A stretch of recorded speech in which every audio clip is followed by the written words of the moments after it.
지금부터는 종합토론 시간이고요. 사전에 들어온 그런 질문들이 좀 있습니다. 그래서 제가 그런 질문들에 대해서 먼저 좀 여쭤보겠습니다. 먼저 이상훈 과장님께 여쭤볼 수밖에 없는 질문인데요.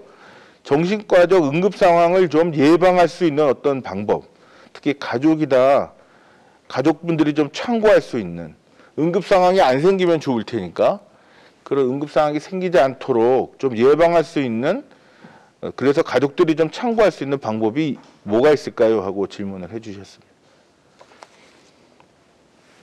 바로 네. 예, 제 생각은 일단 그 치료를 잘 유지하는 부분이 중요하다고 생각합니다. 치료를 다 잘 유지해서 회복의 기틀을 좀 마련하고, 또 한 가지는 저 같은 경우는 학생이면 바로 학업에 복귀하고, 그다음에 그렇지 않은 경우에 이제 직업을 바로 갖는 것이 상당히 환자의 어떤 생활을 좀 회복의 쪽으로 강하게 끌어들이는 것 같다. 그리고 규칙적인 생활, 이 세 가지가 가장 힘이 되는 것 같습니다. 예. 치료를 잘 유지하는 것이 응급 상황으로 안 가는 그런 좋은 길이겠죠. 그래서 치매가 국가 책임제로 하듯이 우리 정신보건도 좀 국가 책임제가 생겼으면 하는 바람도 해봅니다. 제 생각에는 가족분들하고 이 당사자분들하고의 대화의 기술이 좀 많이 안 좋은 분들이 계세요. 그래서 서로의 감정을 너무 부정적으로 자극하는 그런 의사소통을 하시는 분들이 많습니다.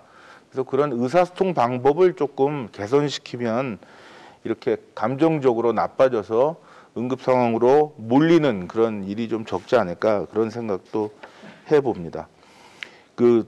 계속해서 정신의료기관 관련된 질문을 한 가지 더 드리겠습니다.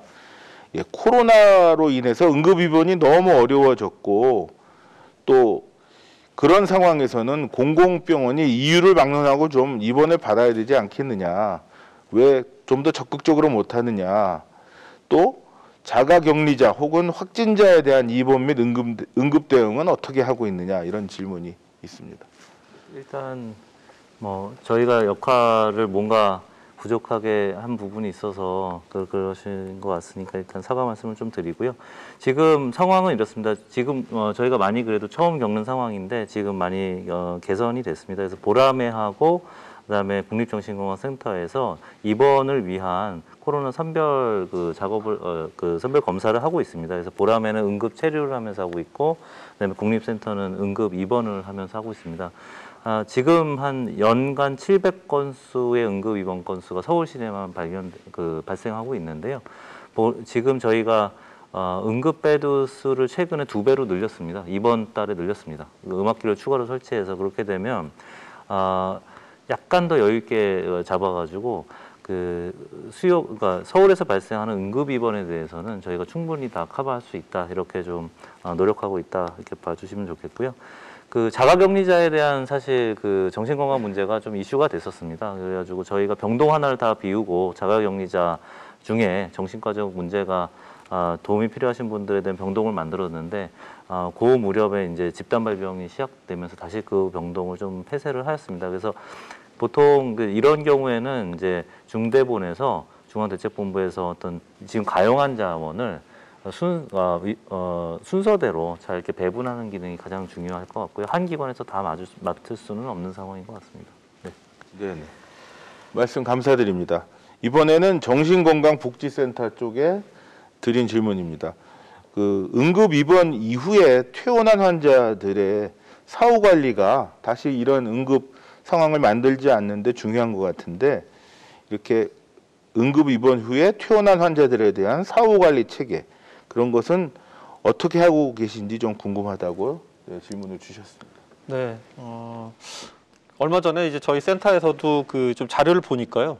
올해 2020년도에 이제 퇴원하신 분들 한 70명 정도가 계셨는데, 그분들 중에서 한 40% 정도는 저희가 전화 연락드리고 퇴원하신 다음에 정신건강복지센터 이용해 보세요라고 연락드렸더니 한 40% 정도는 동의를 해주셨어요. 그래서 지금 센터를 나오고 계시는데, 한 15% 정도 되는 분들은 거부하셨고요. 그리고 또 한 15%에서 20% 정도 되는 분들은 다시 병원에 입원을 하셨어요.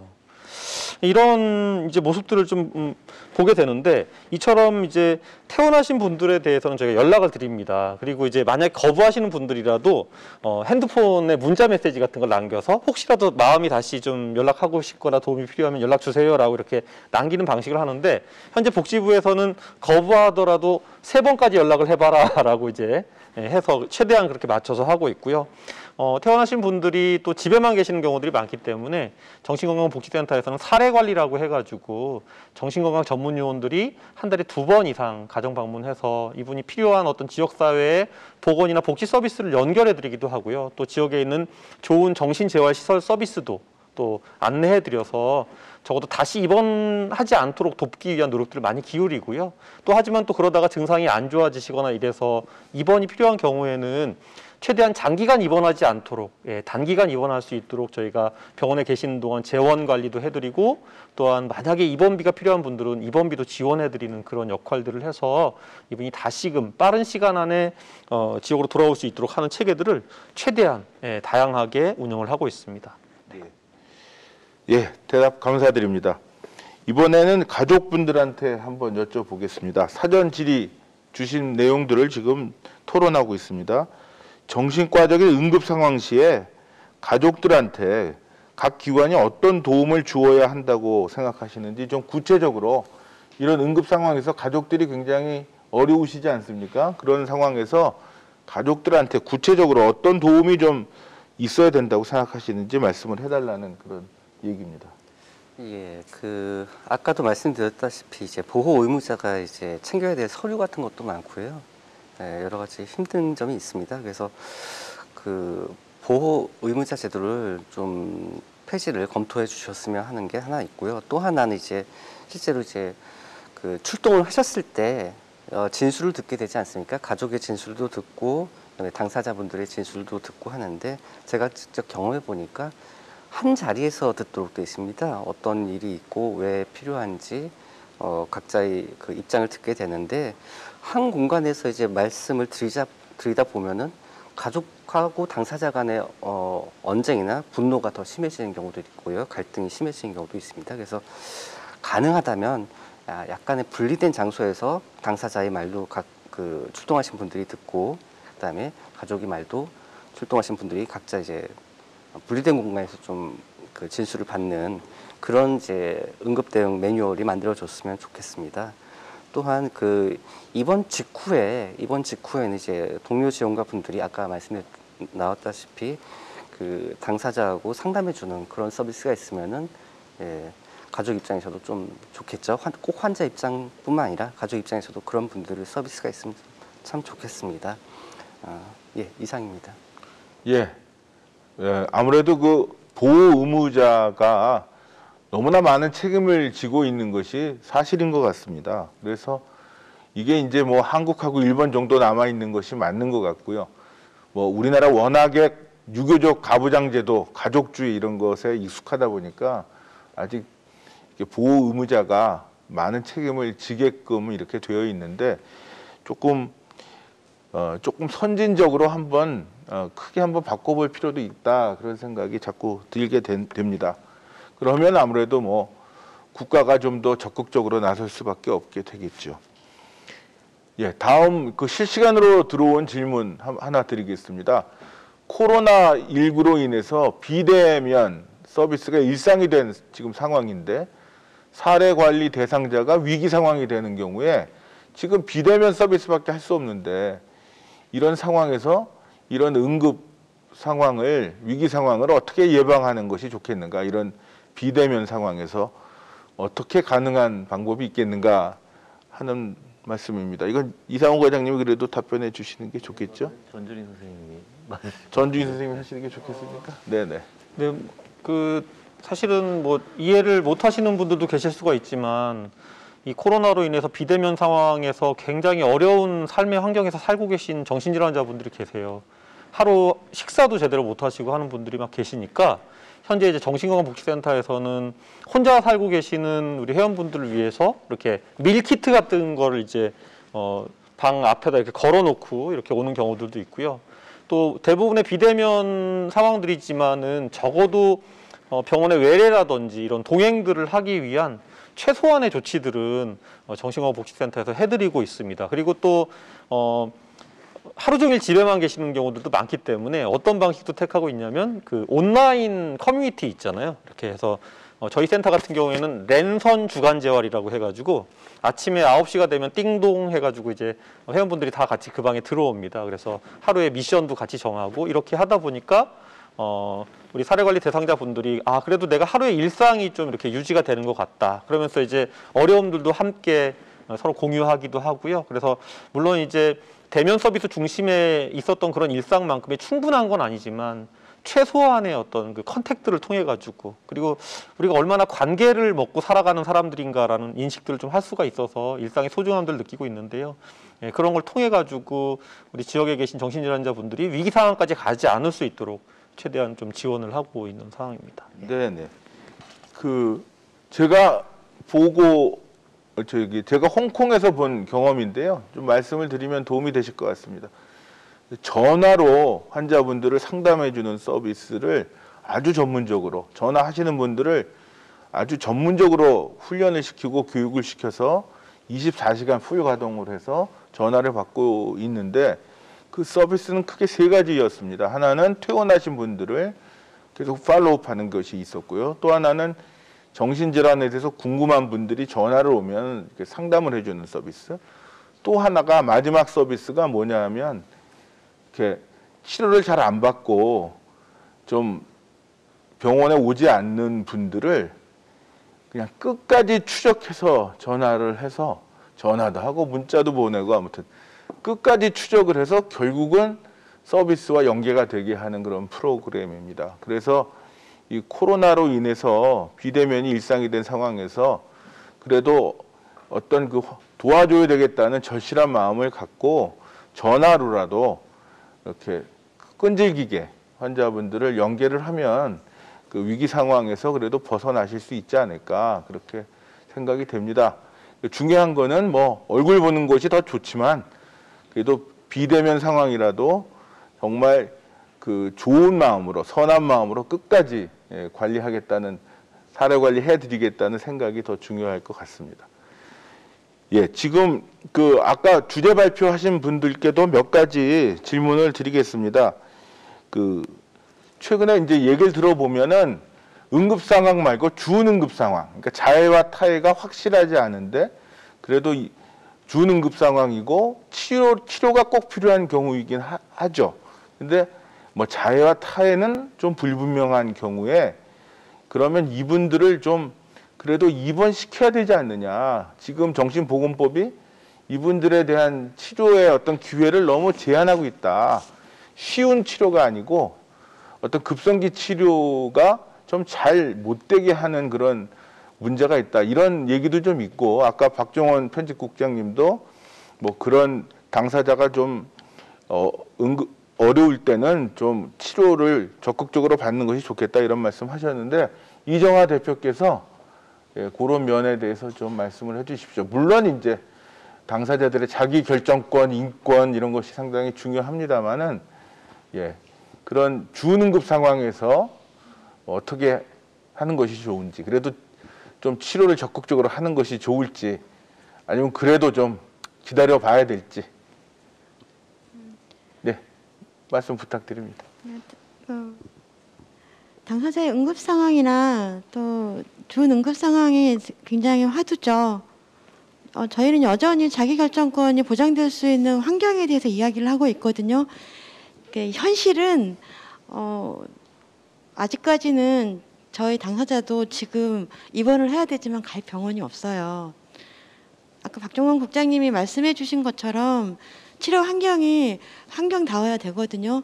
병원이 환경답다면 당사자가 가지 말라 그래도 제 발로 갈 겁니다. 그 정도로 현재 저희 환자인 입장에서도 치료받고 싶은 병원의 환경이 극히 드물고요. 일단은 그것부터 만들어줘야 돼요. 또 그래야지 저희가 급성기에 대해서 논할 수 있습니다. 두 번째 준응급 상황 때는 그래도 의사소통이 된다는 얘기거든요. 그때는 여러 가지 아까도 말씀드렸다시피 정신과적 응급 상황은 점진적으로 물론 급박하게 오는 응급 상황도 있고 또 점진적으로 오는 응급 상황도 있습니다. 하지만 반드시 접근이 가능하다는 이야기죠. 왜냐하면 경험을 했기 때문에. 그래서 훈련된 당사자들이 함께 준 응급 상황에서 소통할 수 있도록 하는 그런 팀 서비스가 필요하고요. 저희들이 한국의 정신의료계죠. 국가와 의료계에 요구하는 건 저희 당사자들이 마음 놓고 치료받을 수 있는 환경이지 정신보건 시스템을 부정하는 것이 아닙니다. 인권이라고 하는 것은 당사자의 인권도 인권이고 주변이나 가족의 인권, 모두 국민들의 인권도 모두 인권인 걸 저희도 잘 알고 있어요. 우리가 자기결정권을 주장할 수밖에 없는 이유는 그래야 조금 들리기 때문에 그렇고요. 또 더 중요한 거는 자극하는 것이 좋지 않다는 거죠.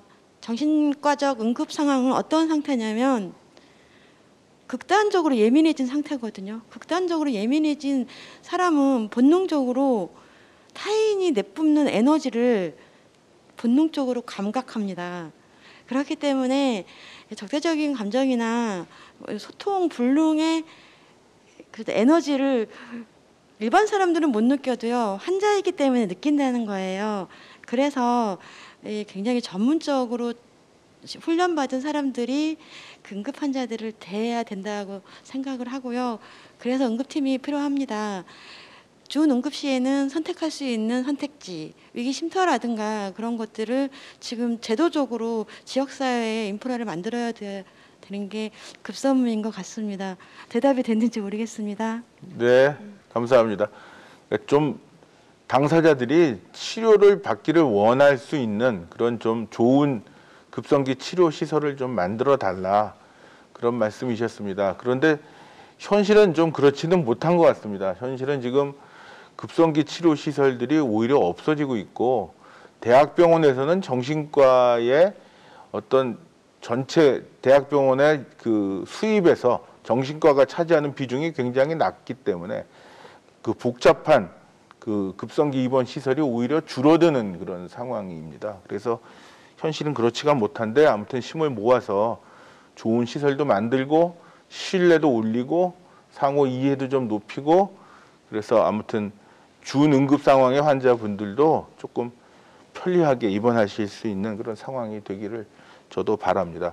그 김영희 선생님한테 실시간으로 들어오신 질문은 아까 제가 드렸던 질문인 것 같아요. 그래서 그 보호 의무자가 너무나 그 책임을 갖는 거는 하지 말자 그런 얘기가 계셨고요. 제가 한 가지를 김성수 원장님께 여쭤보고 다음에 또 한 가지 더 여쭤보도록 하겠습니다. 원래 사전에 들어온 질문인데요.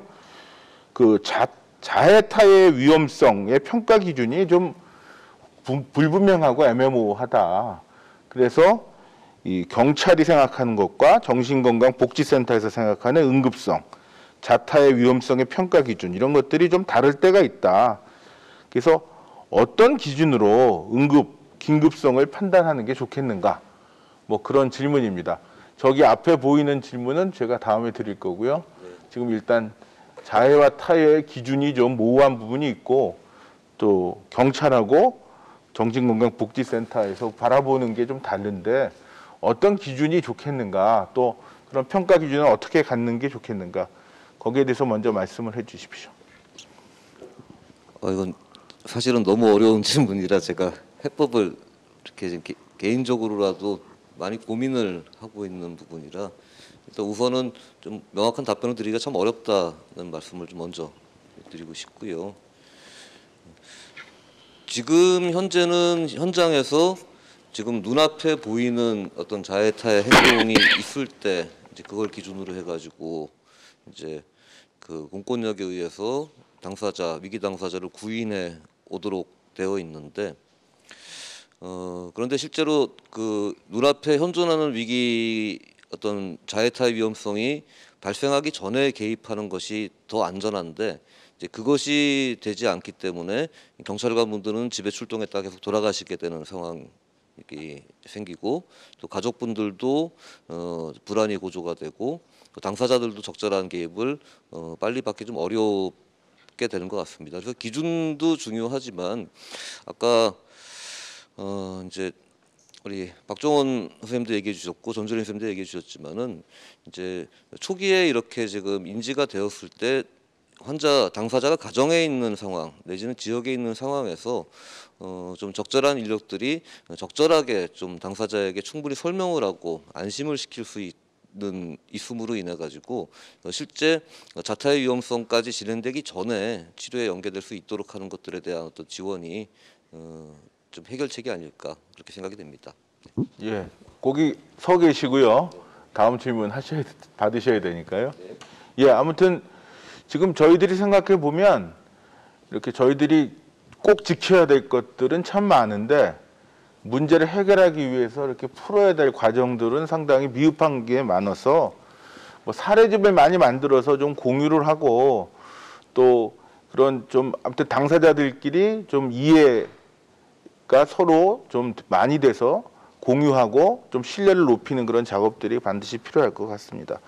예, 오늘 뭐 정신건강 국가 책임제가 필요하다는 의견들이 많이 나오고 있습니다. 그래서 국가 책임제가 되기 위한 첫 스텝은 무엇이 필요할까요? 하는 질문입니다. 또 꼭 집어서 또 김성수 원장님께 여쭤봤네요. 실시간으로 들어온 질문입니다.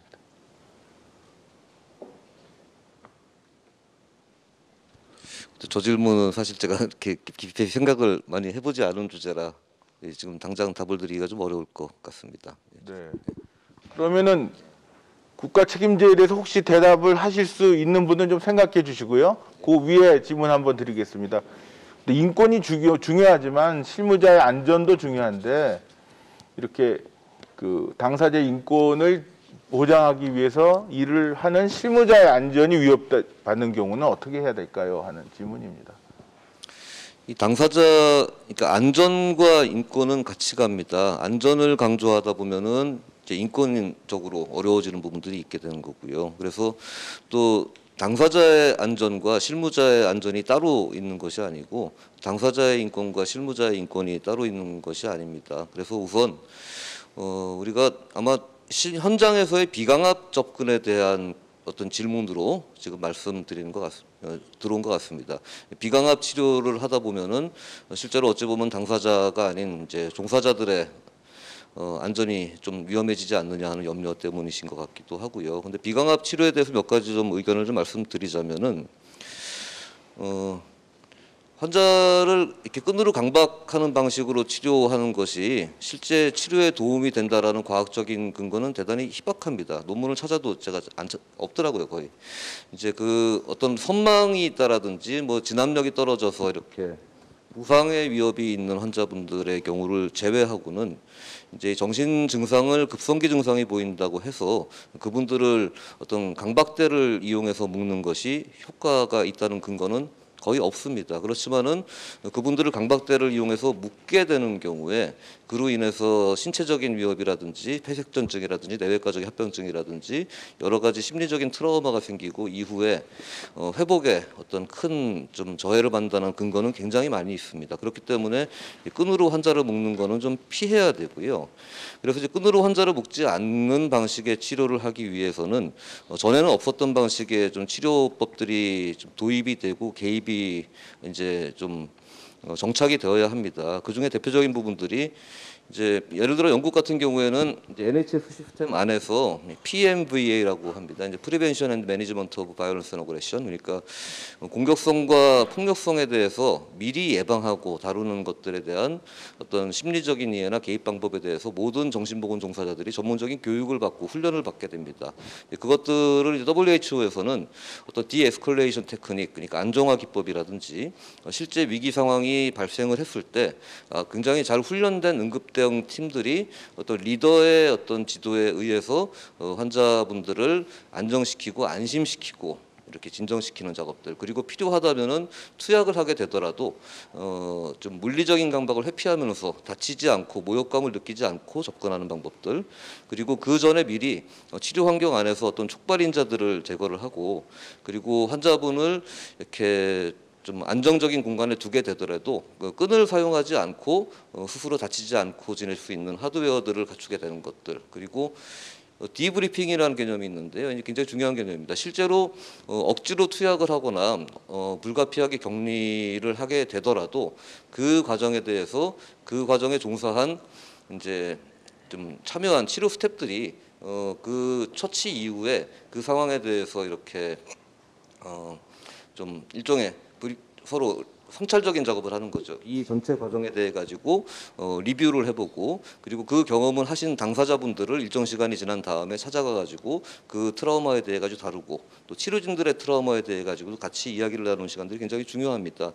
이런 요소들이 개입이 될 때 실제로 환자를 묶지 않는 형태의 치료가 가능해집니다. 그런데 이것이 꼭 돈의 문제만은 아닙니다. 예를 들면은 말레이시아에 있는 펄메이 병원이라는 곳이 있습니다. 이제 세계보건기구에서 모범 사례로 제안한 병원인데 실제 740병상 규모의 어떤 대형 정신병원입니다. 그런데 이런 병원에서도 2009년도부터 완전 노 리스트레인트 팔러시, 그러니까 환자를 아예 묶지 않는 지금 사업을 시작해서 1년 후에 달성을 했습니다. 그래서 10년 동안 한 번도 환자를 묶지 않고 지금 치료를 해오고 있고요. 그로 인해서 전체 병동 안에서의 어떤 난폭한 사건 발생률이 한 4%에서 1% 정도로 줄었다고 합니다.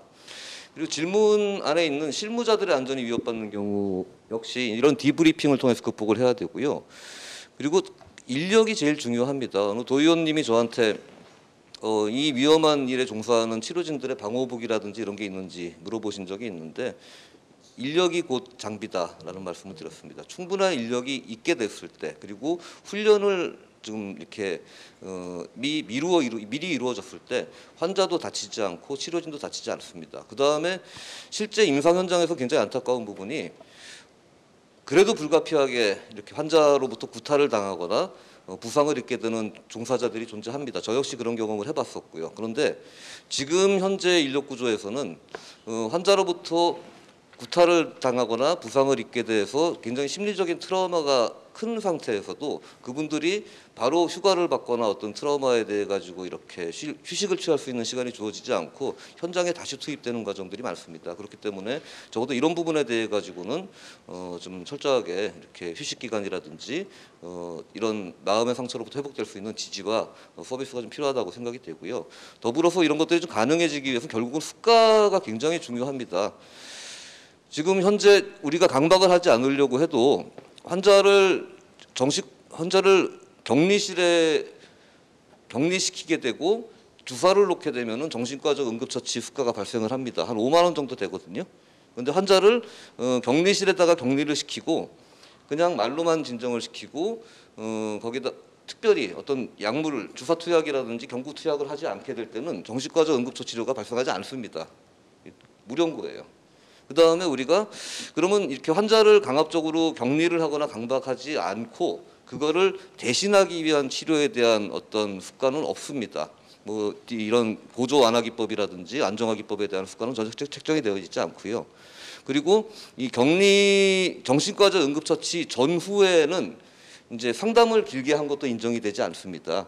정신과 의사가 상담하는 거는 10분짜리부터 40분짜리까지 길게 지금 5가지 단계로 되어 있는데, 예를 들어서 제가 이제 한 환자분을 흥분을 하실 때 그분을 좀 비강압적으로 안정시키기 위해서 한 40분을 면담을 하고 그 다음에 결국은 어쩔 수 없이 격리를 했다고 칠 때 이 40분 면담은 청구를 할 수가 없습니다. 10분짜리밖에 청구가 안 되게 돼 있는 거예요. 그러니까 민간 의료기관에서는 환자를 좀 강압적으로 응급처치를 하는 거에 대한 동기부여는 수가로 되고 있지만은 그렇지 않고 이 강압적인 치료를 피하기 위한 것들에 대한 동기부여는 현재 되고 있지 않는 상황이라 여기에 대해서 이제 복지부에서 시범 사업으로 일단 지금 연구를 시작한 걸로 알고 있습니다. 네, 정리해 주시죠. 네, 다 되셨습니까? 네, 감사합니다. 예, 저기 이제 그 전진영 과장님께 몇 가지 질문하겠습니다. 그 신체 질환이 동반된 정신장애인 앞으로 나와 주시고요. 신체 질환이 동반된 정신장애인에 대해서 국립병원이나 국가적으로 어떤 대책이 있는가? 그리고 혹시 그 정신건강 국가 책임제에 대해서 뭐 견해가 있으시면 말씀해 주시기 바랍니다.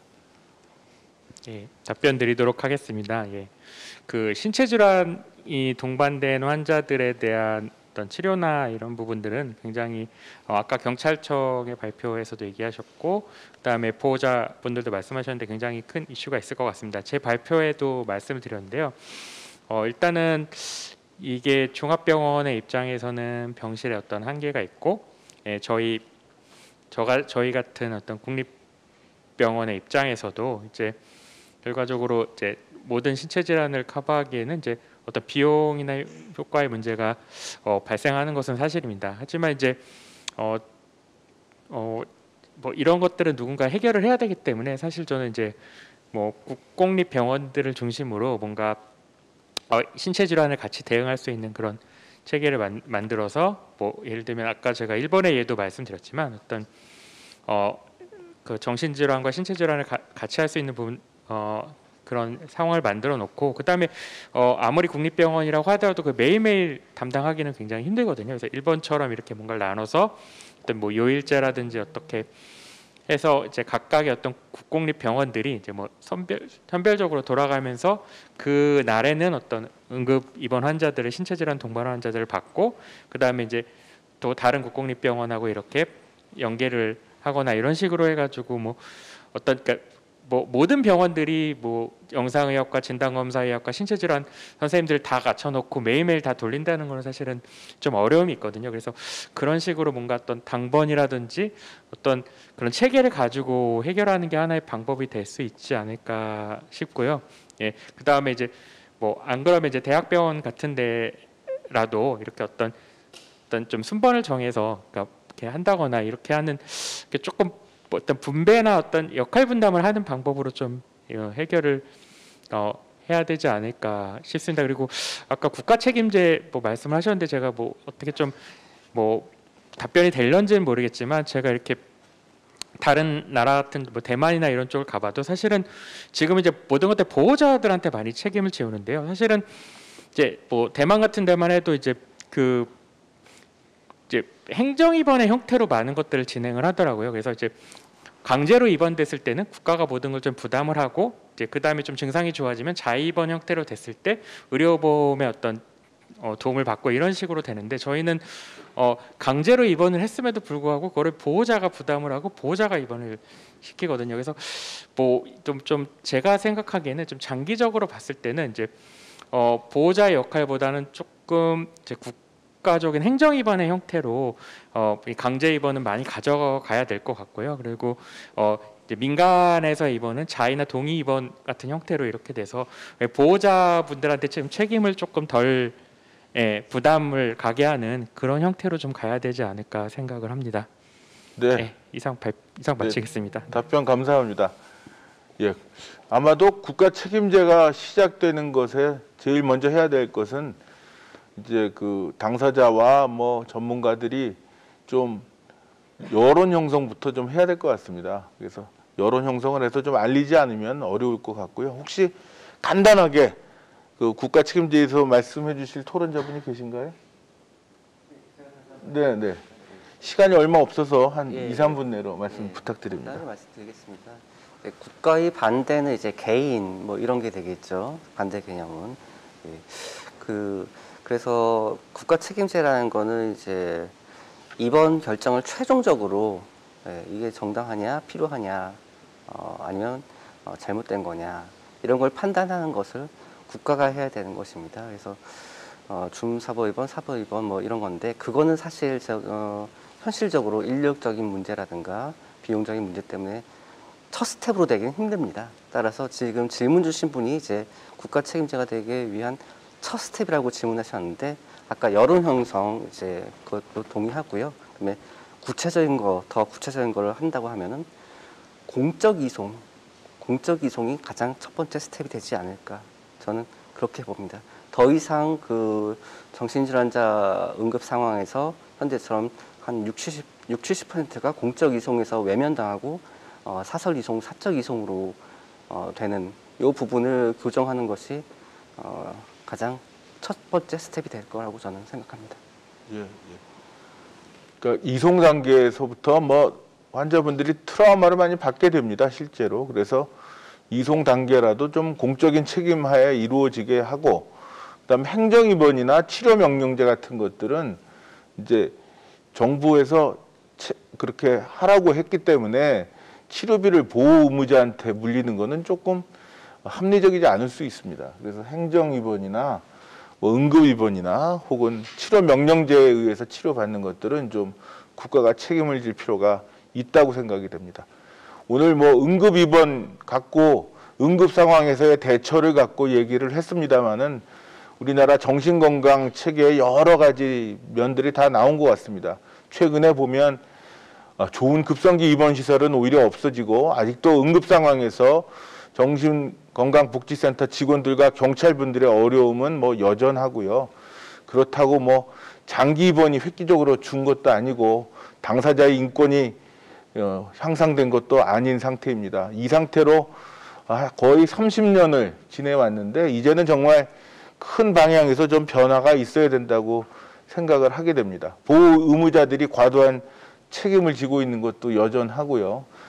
예, 그래서 응급 입원, 응급 상황에서의 대처를 포함해서 정신건강 시스템의 근본적인 변화가 생기는 것을 좀 기대하고 또 더 나아가서 치매 국가 책임제처럼 정신건강 국가 책임제의 날이 오기를 간절하게 바라면서 오늘 토론을 마무리하도록 하겠습니다. 유튜브로 시청해 주신 여러분들 대단히 감사합니다. 그리고 토론해 주신 분들 또 발제하고 발표해 주신 모든 분들께 감사의 말씀을 드리겠습니다. 감사합니다. 네, 네 분의 토론자와 또 발표자분들 그리고 두 분의 자장님께서 여러 고견들을 주셔서 더 풍성하게 우리 이번 심포지엄이 채워진 것 같습니다. 정신과적 응급위기 중재 서비스가 앞으로도 당사자와 가족을 포함하여 다양한 전문가들의 파트너십이 발휘될 수 있는 방법으로 구축되기를 희망합니다. 지금까지 실시간 채팅창으로 적극적으로 참여해 주시고 끝까지 함께해 주신 모든 분들께 대단히 감사드립니다. 그럼 이것으로 정신과적 응급위기 중재 서비스 개선 방안 온라인 심포지엄을 마치도록 하겠습니다. 감사합니다.